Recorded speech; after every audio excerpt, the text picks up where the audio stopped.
আল্লাহ আমার রব, এই রবি আমার সব। দামে দামে তন মনে তারি অনুভব।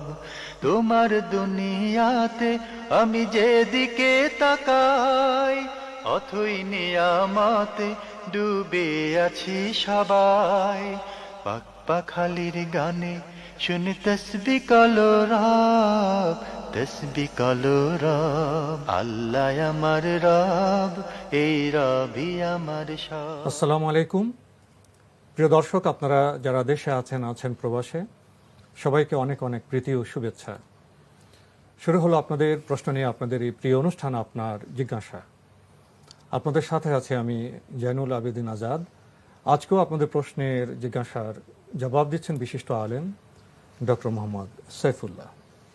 আসসালামু আলাইকুম ওয়া রাহমাতুল্লাহি ওয়া বারাকাতুহু। প্রিয় দর্শক, চলুন তাহলে জিজ্ঞাসার জগতে। শুরুতে একটি ইমেল, এটি পাঠিয়েছেন সৌদি আরবের জেদ্দা থেকে বোন সুমাইয়া। আপনি লিখেছেন, আমরা কেমন আছি?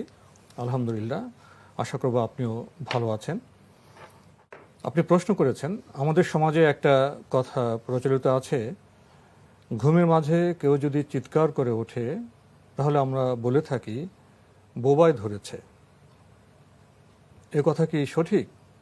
আর এ বিষয়ে ইসলামের বক্তব্য কি? ঘুমের মাঝে চিৎকার করে অনেকেই দেখা যায়, অথবা খারাপ স্বপ্ন দেখে দেখা যায়, অথবা কান্নাকাটি করে, এটাও আমরা লক্ষ্য করেছি। বিভিন্ন প্রভাবে হতে পারে। তো এই জন্য এগুলো থেকে বাঁচার জন্য মূলত রাসূলুল্লাহ সাল্লাল্লাহু আলাইহি ওয়াসাল্লাম ঘুমের আগে কিছু আজকার জিকিরের কথা উল্লেখ করেছেন।